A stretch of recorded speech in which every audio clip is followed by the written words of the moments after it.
Hey, guys, my name is Paula Sun, but you can call me the Change Navigator.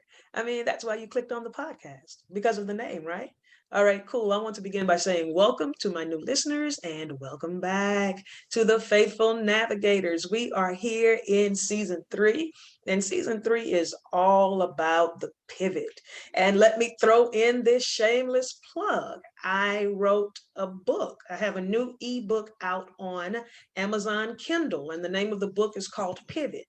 8 Keys to Reinventing Your Now. So you can go right on to Amazon Kindle and get that ebook real quick. I promise you, it has some really good information in there. So today we have a very, very special guest today.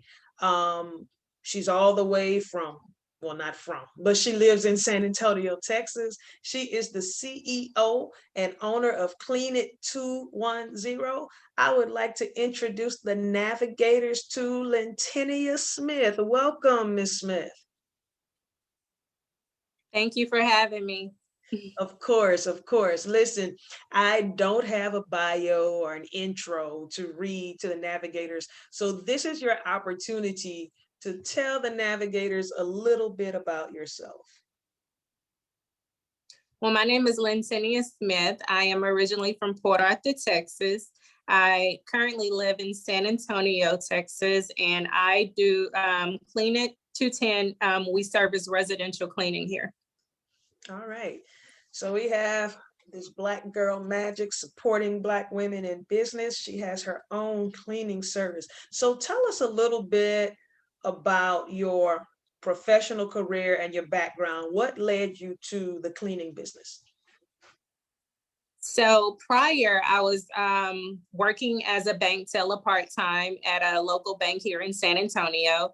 And I had been doing that for 2 years. And I was just tired of the regular I wouldn't say tired of the regular 9 to 5, but it was getting to me, 9 to 5, I guess, because on weekends, my husband would send me pictures of the kids where they're out at birthday parties and I'm at work feeling all salty and stuff. So it just wouldn't sit right with my spirit. And so literally, my husband, he's an entrepreneur as well. So he reached the point where he's able to be flexible. And I was like, okay, yeah, I want to do that too. And so I knew entrepreneurship was in me. I just didn't know exactly what it was. And I just remember stepping away from the desk from a hectic day at the bank. And I literally was in the restroom and the idea just hit me. And I felt like it was one of those alignments, like I was where I needed, it was quiet and I can actually hear. And so I heard residential cleaning. Well, I heard cleaning, not so much residential cleaning, because I didn't know that. And so I was like, okay. So I went back to my desk and I started doing research and I get home, I'm excited. I'm like, hey, I was like, what if I start a cleaning business? Remind you, that is not one of my strongest points.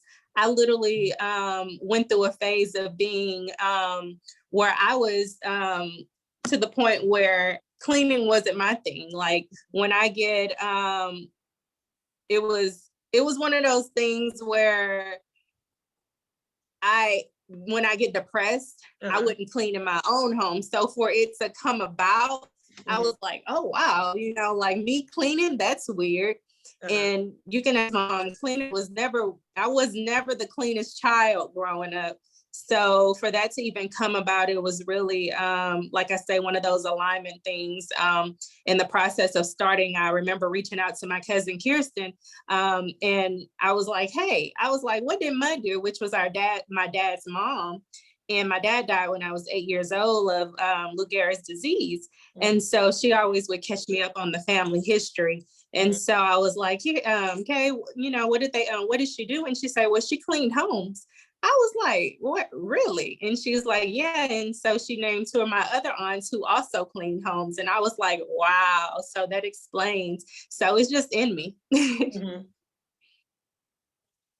I love it. That's great. That's a great story. But you touched on something. You said when you would get depressed, cleaning was not something that was a strong suit of yours. So how did you pull yourself up out of that depression when you would have, those those times, those moments, those difficult times? Well, during those times, I didn't even know I was depressed. Often you don't know until after you get out of the depressed that you were depressed. And so I remember, I guess, just being able to get out the home, because at that time I was a stay-at-home mom. Mm-hmm. So my husband, when he was pursuing his restaurant, I was at home with the baby most of the time. And then I ended up getting pregnant with my second child, which is my son. And I ended up going back to work. So I was a little bit more busy, getting out of the home. And that's when everything else started lining up together. But it wasn't until a year ago, in August last year, when I realized that I was really depressed. Me and my husband had just sold on our first home. And I remember just going back to the home, Mm-hmm. and it was things everywhere. And I was embarrassed. Mm-hmm. And so it was a lot of judgment, like, well, she doesn't want to come back and help clean up, but really I couldn't take it. And Mm-hmm. instead they were talking about me versus trying to, dive deep into the meaning of why I didn't. But then I realized when I went back, like, wow, this was deeper than I thought. Like, just being here, I'm just starting a new chapter was what I needed. And that was, moving into our new home. Mm-hmm. That's interesting, and thank you for sharing that, because sometimes people don't know to ask certain questions as to why a person may have done, certain things, or why they aren't able to do certain things. So if you could give any advice right now, just based on what you experienced, how you experienced depression, how you experienced people's response to what you were doing or what you couldn't do, what kind of advice would you give to someone who may be dealing with someone who's depressed and they may just not know, what to say or what to do? I would say just be patient and let's not be so judgmental all the time. Like, there was times when I was younger and I didn't know, from a mental standpoint, we're constantly like going back and forth, like, oh, talking about each other. That's one of those things where we're like, oh, like, oh, she's this, oh, she's that. But that was kind of the culture that I was raised in, like, we talk about each other behind each other back, that type thing. But it wasn't until I started, um, getting into my business where I realized, as far as leadership and us succeeding, like, we have to help each other. Like, each one teach one. A lot of people don't know this stuff. They didn't come from these type of family.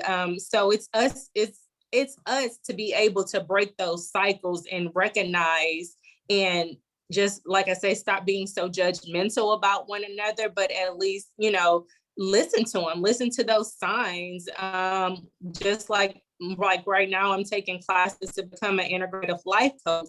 And so they're teaching me these tools to be able to listen and articulate without being so judgmental to one. And honestly, a lot of people, they'll tell you up front, if you just learn to listen without having to let them give you, you giving them your opinion on what they should do, but you actually taking in on what they're saying. Right. And let them figure it out on their own. Okay. Got you.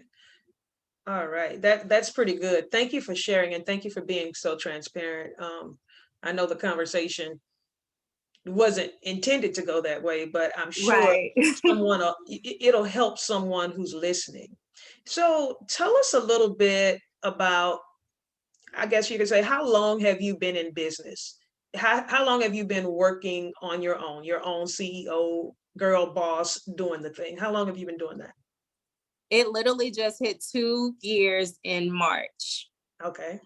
Mm-hmm. That's awesome. Congratulations to you. Congratulations to you. Thank you. So tell me a little bit about something that happened like during the pandemic. How did you maintain your business? How, because a lot of businesses did not survive the pandemic, right? And so here you are Mhm. saying, I made 2 years in March. So that lets me know that you survived it. So how were you impacted, or how did you pivot during the pandemic in order to keep your business thriving? So how I kept my business thriving, literally right when the pandemic hit, I remember literally just, I eventually ended up taking, well, no, let me start here. So before the pandemic, I literally remember God showed me a vision, right? And so in that vision, being an entrepreneur, a woman, you try to be like, I felt I was being prideful, like within a year, I'm doing the thing, and so God had to kind of slow me down a little bit. And he showed me a vision, and the vision in my dream, it was literally like people, people were applauding me like, oh, thank you, you saved my life, this and that. And then I remember going into the dream a little deeper, and I remember my children who were grown. And then I remember my husband, and I'm like, wait, where did time go? It literally just went like this, from the people applauding me like, ah. And then next thing I know, my children were grown, and it felt distance, and my husband felt distance. And I remember waking up from that vision. I was like, oh no, I don't want to see this. I'm like, what is going on? And God literally convicted me at that moment and was like, your life is out of order. And I was like, what do you mean? And he said, your life is out of order. You have your business, your children. Well, he said God, of course. I had God first, my business, my children, and then my spouse. Oh. And I was like, oh, wow. And I didn't realize that. And so I'm like, well, God, I don't know how to change this, like, I don't know what to do. I'm like, can you help me? Like, of course I want to go your route, but I was so used to that routine. My husband was an entrepreneur. So the routine that he was doing was similar to what I was doing, but that didn't make it the right way of doing it. Mm-hmm. And so I remember just, I'm like, okay, God, whatever you want. I don't know how I'm going to rearrange all of this, but I'm going to leave it in your hands. And then the pandemic hit. Mm-hmm. And I had no choice. And I was stuck at home. So I took advantage of it. And I was like, you know what, God, I'm going to start over. I'm going to take this month off. I took a month off from work. I had to decline clients, but honestly, I didn't feel bad about it. I was literally just starting over fresh. And literally to this day, I feel like the reason why my business is where it is because of that particular vision that he showed me. Wow, that's pretty deep. And it says something to you that you would be humble enough to accept what he showed you and to also make the necessary changes, and also to realize that he gave you an opportunity to make the changes by slowing the world down, right? By shutting everything down last year. So, wow. Okay, so again, we are focusing on the pivot. So a pivot in its simplest form means to turn or to reposition, right?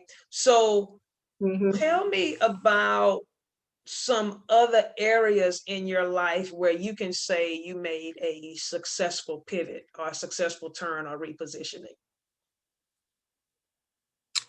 What shall I say?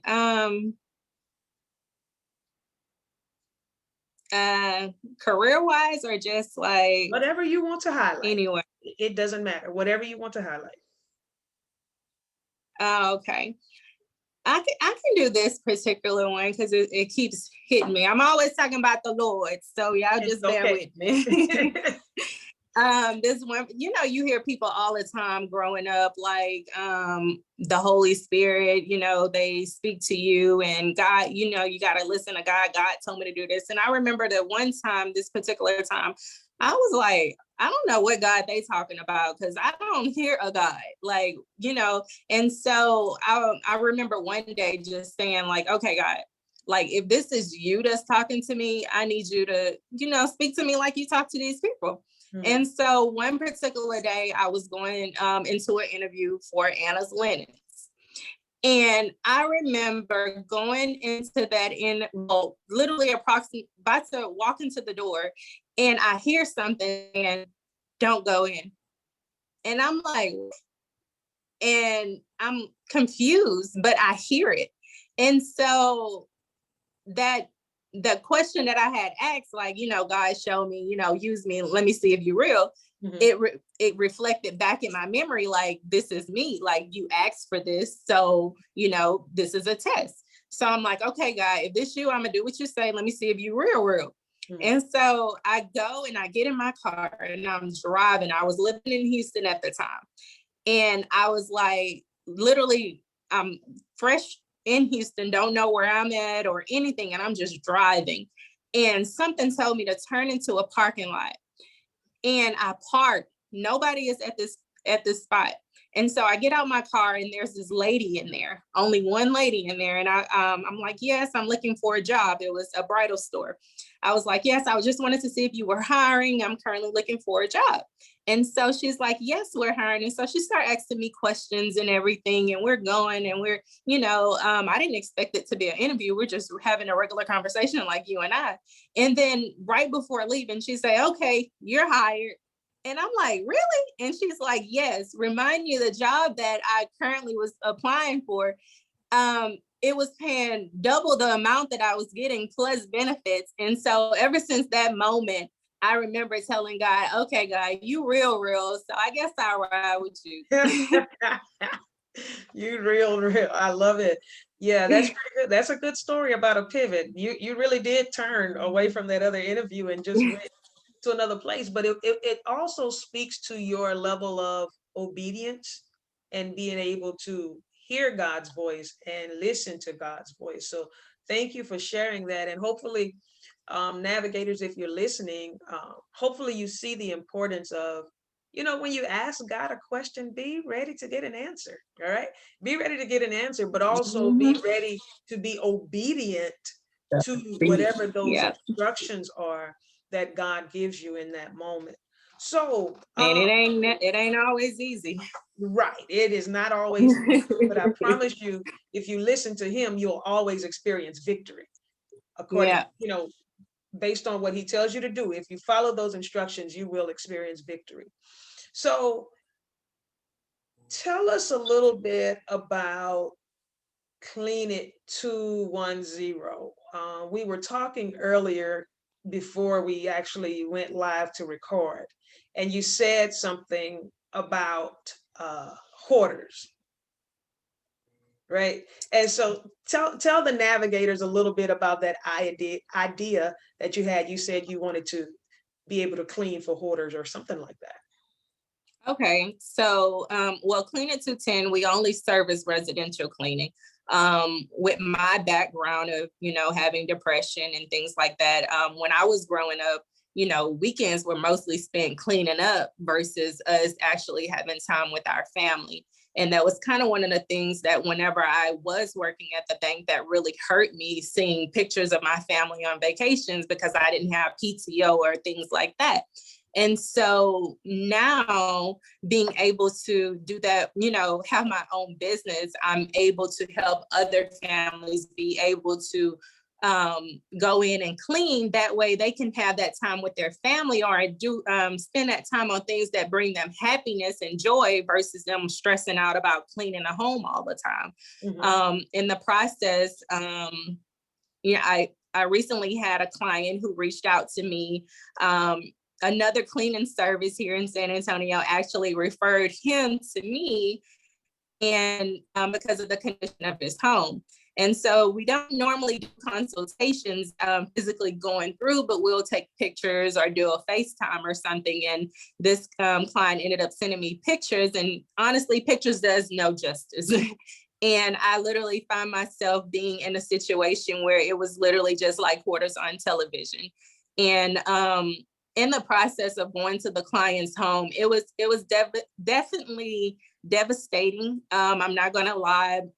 Me and my employee at the time, we literally had to go step outside because we literally just wanted to just burst in tears. Like, this is just one person. So imagine other people. And the person that I am, like I mentioned before, I'm going pursuing to be an integrative life coach. Mm-hmm. When it comes down to things like that, I'm more concerned about the core value of what triggered this. Like what is it that literally got you to the point where your home is in this condition. And so although I can't pick and choose and can't go straight into why this is going on, this is just part of the process of, where kind of God positioned me where I have no choice but to clean. But in the process of cleaning, he's there with me and I'm able to talk to him and things like that and kind of get the core meaning of why all of this typically took place. And for this particular client, and he does have my permission. He did give me permission, consent about pictures and things like that to talk about. So this is definitely consentment from my client. But with that situation, what triggered that, he mentioned, prior to COVID, he had a cleaner that came in. And then, he was always traveling the world and doing different things. And then when COVID hit, he had no choice but to kind of slow it down. And so with his cleaner not coming in and just him being at home, and he's an older person as well, it kind of led to that. And so all of that was in that particular video, that picture that I posted, it was a year worth of things. Wow. All within the year. Wow. Wow. So were you able to knock everything out in that one trip, or are you scheduled to go back, or have you gone back to work on some other stuff? Like, how does that work dealing with such an extreme case like that?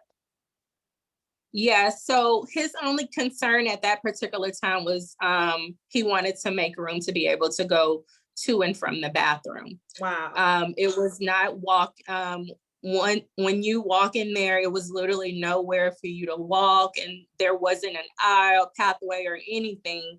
And that was the hardest part. So what we did, it is a process due to the high volume of clients that we typically do. We have to do sessions of it.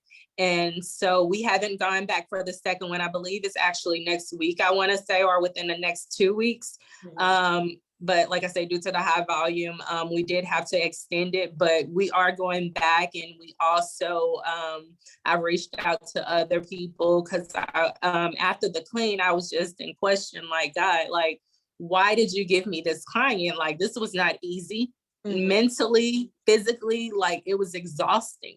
And I wasn't understanding. And then when I woke up and I just started reflecting over my day that day, I just remember looking at the conditions of how everything was, and literally what I've decided to do, reach out to other people in the community and help him get his home back in place. Wow, that is awesome. That is so awesome. And kudos to you for having a heart to do that, having a heart to even, want to tackle that particular project, because, it could slow down your other stuff. But, kudos to you for being able to see the need, recognize the need, but also being willing to help. That's pretty amazing. So some people have a dream or a vision and then they go after it. And then other people are placed in situations and happen to be an answer to a dilemma. Which one applies to your life at this point and why? I'm kind of both. Okay. Like everything that comes to me, like one, I'm always have a vision for something. I'm always trying to see the good in a situation. With my business, the only reason that I was able to get where I'm at today, with constructive criticism. Like most people, they're like, throw it out the door. I'm like, okay, what can I do to make this better? What has this taught me? Or what can, and so I'm that type of person to learn from everything. The door, when literally if the door is closed, okay, I know there's something behind that door. I need to figure out what it is. What was the other one? What I was saying, do you have a dream or vision, or are you placed in situations where you're the answer to a dilemma? Oh, okay. And as far as an answer to a dilemma, I can say that as well. So the answer to a dilemma, I use that because my employees, I believe in second chances. Mhm. And my husband and I both have businesses here in San Antonio. We have a Ring restaurant here and to-go daiquiris. So we have Wing It, Clean It, and Sip It. We have those three restaurants. And Wow. so often we get individuals who literally need second chances because nobody else is opening doors for them. Mhm. And so when it comes down to helping them, like, honestly, I feel like my employees, as well as my husband employees, even though people look at them differently because of their background or whatever they have going on, those are the best workers, Mhm. the best workers. Like, they can't help that they did these things. However, like, we're all human. We're all imperfect people. I'm not the best boss, Mhm. but yet we're so imperfect where we work good together.